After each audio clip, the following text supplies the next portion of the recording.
I came to Gatineau last night because I have a meeting today, and since I arrived doesn't stop rain until now. The metro and bus all day, look at me.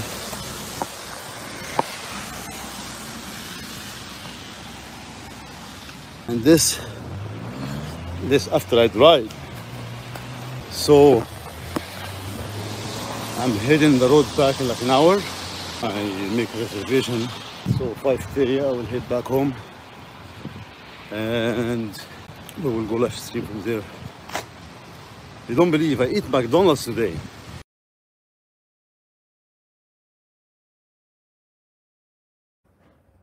Something bad happening to him. His legal battles. Just everything. His health. Everything. I'm just worried.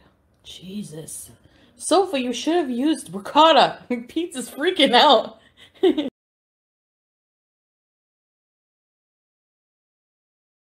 There's a ton of people doing the same shit that you're doing who will still never, ever actually make it out of debt.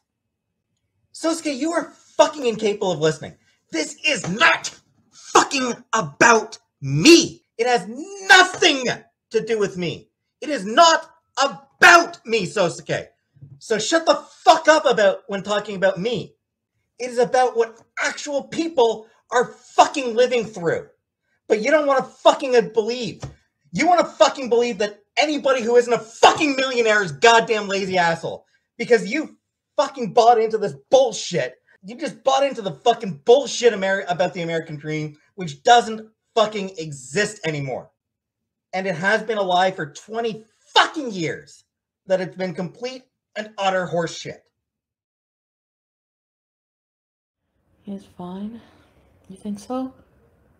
I don't know, Alyssa, but he looked distressed. But would he be worried about you? No.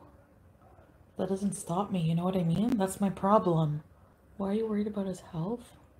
I don't know, just as a person, you know? Like, even removing any emotional attachment I had to him, which I did have a lot, which has something to do with it. While I know that I'm deserving of better care in a relationship from somebody, and I'm learning to respect myself more, worrying as like on a human level is what I mean. I'm not obsessed, I'm just worried, that's all. It's normal. I mean, if I care about somebody, I care about somebody. Whatever he's going through now is his own doing.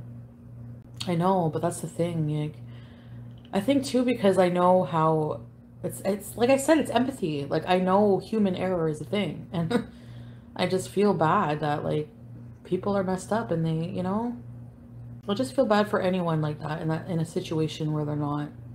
I just feel bad for people, but especially ones that I had an emotional attachment to at some point. Oh, I'm not down under. No, I'm never giving anyone another dime. Oh, I know you guys are right. I know. I genuinely care about this person, but because he's a narcissist, he cannot, and I don't mean that in a demeaning way, he cannot see that problems in his life are because of his actions or attitude towards life or things he's done. So there's no way for me to, I can't, it's insanity at this point. Do you know what I'm saying? But that doesn't stop me from caring as a person who's very empathetic towards other people in a lot of ways.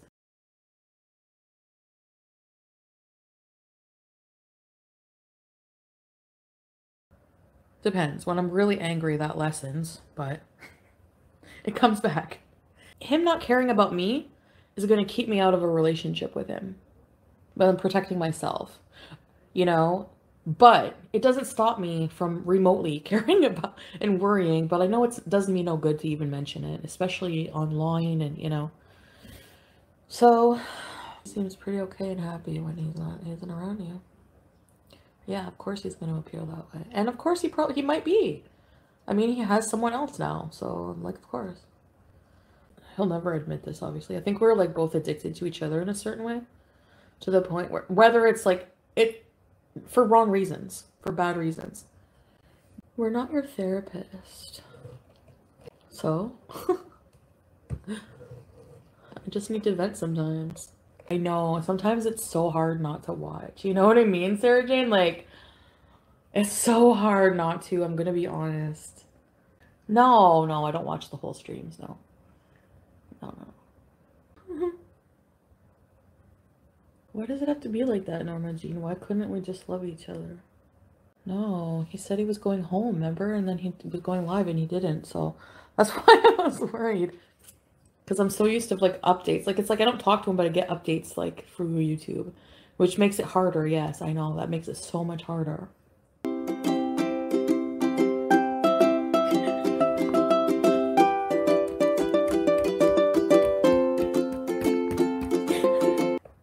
Reginald, he's probably deep in DD right now. That's fine. That's fine. As long as he's safe deep in DD, that's good. Even how bad he treated me. There's like a level of care I just can't get rid of, you know? Like a human level care. Maybe he doesn't deserve it, but I feel like everyone's deserving of compassion. He's just hurting or something. I don't know. He's obviously a hurting person. He's just got a really bad, tough life, you know? I tried to give him something better. I do really love very deeply, very deeply. I know it's weird because I'm such a bitch sometimes, but I get hurt too and I just lose my shit. I have a bad temper, but I do care a lot about people.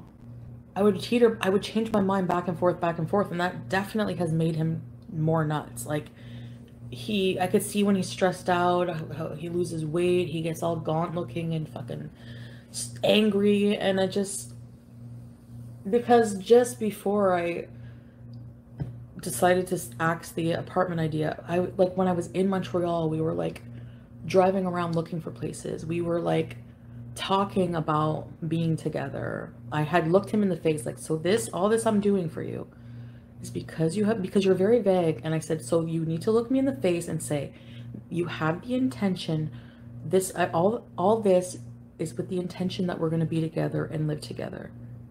Yes. These men going forward, I want to be fucking mature about it. And I'm telling you that if you don't have your shit together, that's my new fucking Tinder profile. If you don't have your shit together, don't even bother talking to me, because I cannot not deal with that.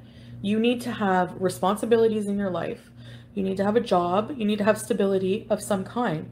Now, mind you, Nader was always the type of person, from what I've seen, to provide for himself. Like, when I met him, he worked really long hours. He had a job, blah, blah, blah. He was miserable because he's the type of person who doesn't like to, he gets very, like, bored. Like, if he doesn't have a passion for it, he doesn't like to do it. No, that he did have a job, and then, he was like doing granite or something. Like, when I met him, he'd go to work and he'd be like, are you gonna be at my place as soon, like, when I get home, I want you at my place. Like, he's a very controlling person that way. Oh, fucking edibles are kicking in. You know what I mean? So I'm like, oh my god, my house. Like, when I come home, and I'd be like, I would never get it, because I would always be like, why is it such a big deal for you if I'm like an hour late? It's not a big deal for anybody, you know? Like, no, if you say, it's about respect. If you say you're gonna, so I'm like, okay, so. And then, like, it wasn't long after, like, he was going through a lot of things, like personal things I can't talk about, that were stressing him really out. And when he gets stressed, he gets really sick. And then he's also like, you know, like, it's just a lot of personal shit I know about him that you guys don't. So it makes me, like, worry extra. Yes, Christy, I'm paying my family. I don't owe them money anyways. Of course I care about Peetz. Do you don't think that stresses? Do you know how many people I'm caring about right now that make me want to friggin' freak out? Peetz, I freak out and worry about. Yes, I do. A lot. I heard him say your money is dirty. Yeah, I know he's gonna say whatever he can to hurt me. I know that. I think we do have a trauma bond. And people just expect me to just get over it, like, you know. But I understand it's sickening. But then do you ever feel like with people, it's like sometimes you have that guilt. If you're a caring person, you always have that guilt of giving up on the person. Like, what if I didn't give up on them? What if I didn't give up on them? You know what I mean?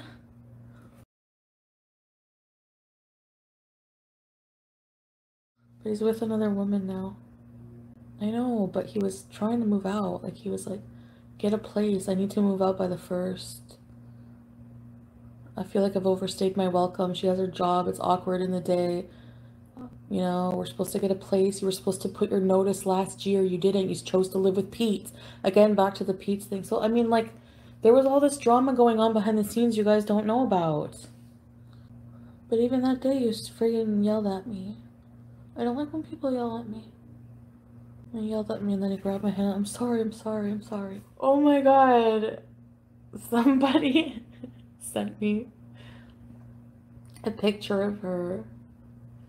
It was her and one of like her with her head on the side like this. And she was like this. And then it was a picture of Jeffrey Dahmer's side profile. And he was like this. I was like, oh my god, it looks the same. But he only apologized to me once. Twice, sorry. But it took a... It's really hard for him to do it. Really hard for him to do it. I just seen a ghost, I swear to god. I think I just seen a ghost! It looked like a little swirl of smoke in the middle of my carpet. Grandma, don't haunt me, please. I swear to God!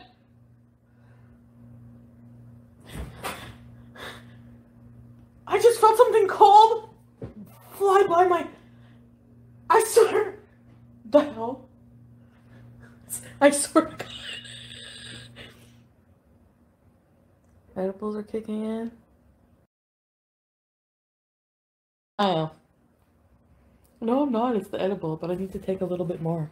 Don't judge me, I said. I want to try this Jane's one. I'll buy my friend another one. I'm getting a whole bunch tomorrow on Big Payday. Oh, shit! Don't judge me. At least I'm home, okay? I'm just going through a hard time. Put a one in the... Why do they smell like period? What the... There's 200 milligrams? Oh my god, that's nothing.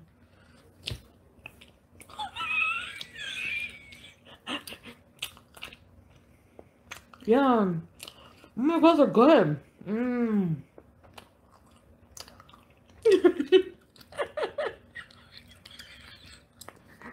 Sorry, guys. I said hardcore beezing. Okay, Colleen, just a few more and then I'll be good. I told you I'm a beezer.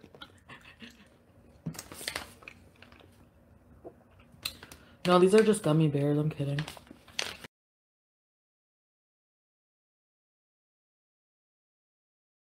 They're really good. They're strawberry. We have a... You'll be crying in 38 minutes. No.